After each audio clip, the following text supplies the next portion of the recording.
ఇవాళ మన స్టూడియోలో ప్రముఖ ఆధ్యాత్మికవేత్త ఆస్ట్రోన్యూమరాలజిస్ట్ శ్రీమతి జయప్రద గారు ఉన్నారు. మేడంతో మాట్లాడదాం. మేడం నమస్తే. మేడం నమస్తే అమ్మా. శ్రీమాత్రి నమః.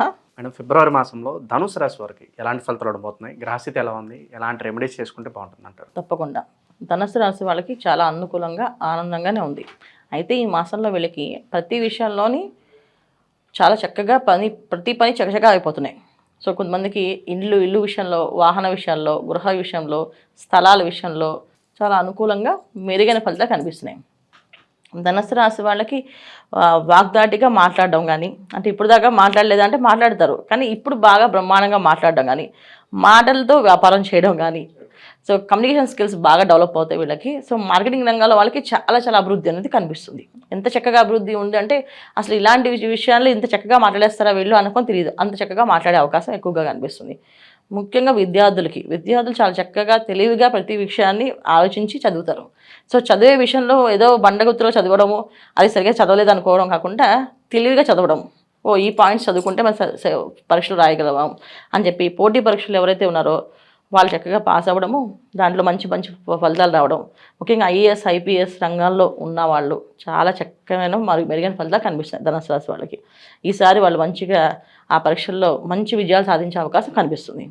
అలాగే వ్యాపారస్తులు ఎవరైతే ఉన్నారో, కెమికల్ బిజినెస్ కానీ, రియల్ ఎస్టేట్ బిజినెస్ కానీ, తర్వాత ఐరన్ సంబంధించిన బిజినెస్ కానీ, ఆయిల్ సంబంధించిన బిజినెస్లు కానీ, ఏ బిజినెస్లో అయినా సరే అభివృద్ధి అనేది బాగా ఉంది.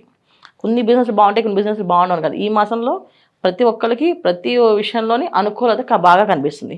సో ఇంట్లో శుభకార్యాలు జరిగే అవకాశం ఎక్కువగా ఉంది, శుభాలు జరిగే అవకాశం ఎక్కువగా ఉంది, వీళ్ళకి శుభకార్యాలు చేయించే అవకాశం ఉంది. సో ధర్మ కార్యాలు, క్షేత్ర దర్శనాలు, తర్వాత వినోదాలు, విందులు, ఇవన్నీ కూడా ఎక్కువగా ఈ ధనుసు రాశి వాళ్ళకి జరిగే అలవాటు, అనుకూలత ఎక్కువగా ఉంది.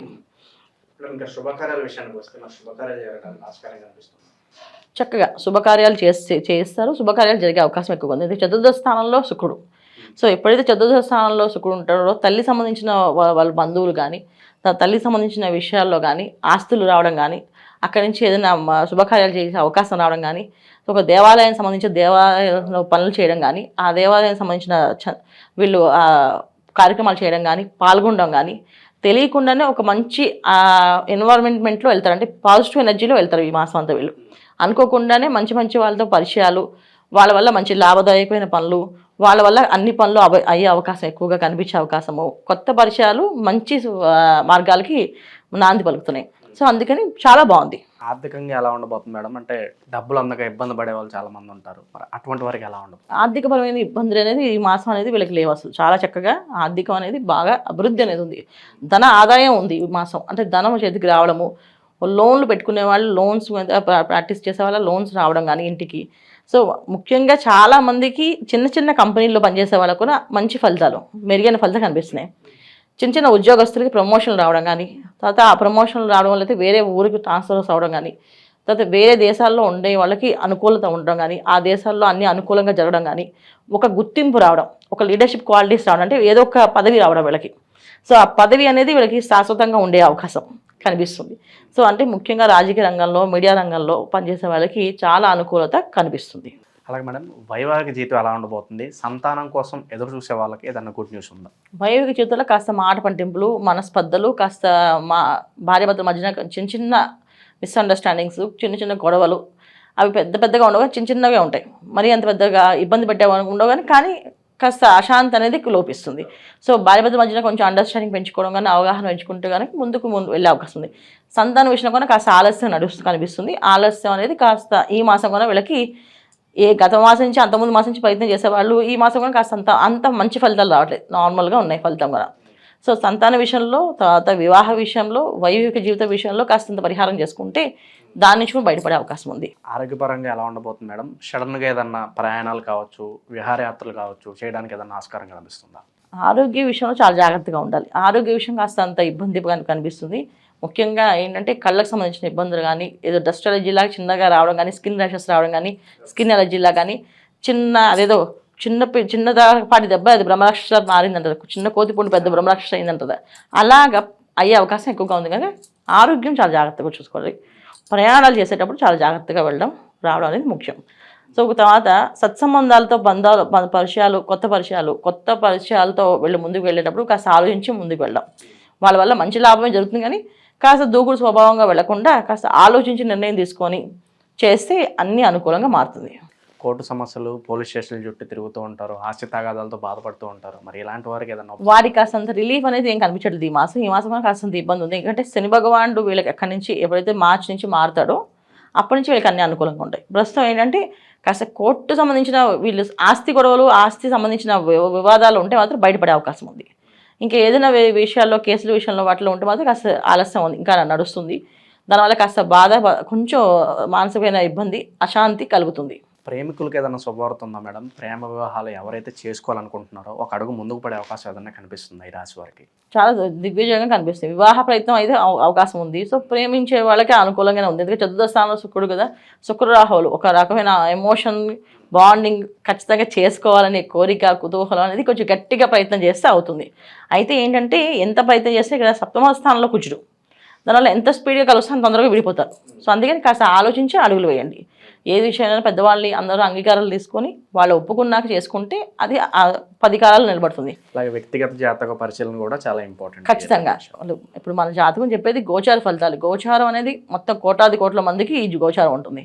కానీ ధనస్సు రాశి పర్సనల్ జాతకంలో వాళ్ళకి దశ అంతర్దశ ఏం నడుస్తుంది. సో దశ అంతర్దశలో సంతాన భాగ్యం బాగుంది అంటే ఖచ్చితంగా సంతాన యోగం కలుగుతుంది. తర్వాత గృహయోగం బాగుందంటే గృహయోగం కలిగే అవకాశం ఉంది. అదే వివాహ యోగం ఉంది అంటే వివాహ యోగం అవుతుంది. ఎందుకంటే ఇక్కడ గోచారంలో ఎప్పుడైతే మంచి ఫలితాలు ఉన్నాయో, మన జన్మజాతకంలో కూడా మంచి ఫలితాలు ఉంటే ఖచ్చితంగా ఈ 100% రిజల్ట్ కనిపిస్తుంది వీళ్ళకి.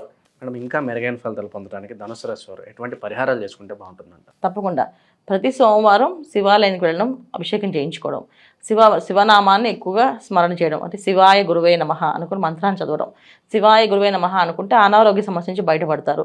ఏదైనా కాస్తంత ప్రయాణాల్లో ఇటువంటి అలసట కానీ దానివల్ల ఏదైనా ప్రమాదాలు జరిగే అవకాశంగా ఉంది కనుక ఎప్పుడైనా వెళ్ళేటప్పుడు వచ్చేటప్పుడు కూడా శివాయ గురువే నమః, శివాయ గురువే నమః అనుకుంటూ వెళ్ళడము, ఆ మంత్రాన్ని కంటిన్యూ హాంటింగ్ చేయడము, దీనివల్ల మెరుగైన ఫలితాలు కనిపిస్తాయి.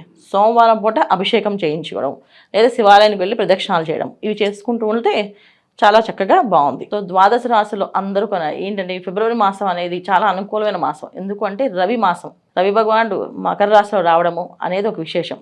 సో అక్కడి నుంచి మనం తర్వాత పుష్యమాసం అయిపోయిన తర్వాత వచ్చేది మాఘమాసం. ఈ మాఘమాసంలో ప్రతి ఒక్క కార్యక్రమము 10ంతల ఫలితం వస్తుంది. చిన్న పరిహారమైనా అది పెద్ద పరిహారం కింద పెద్ద ఫలితం కింద వస్తుంది.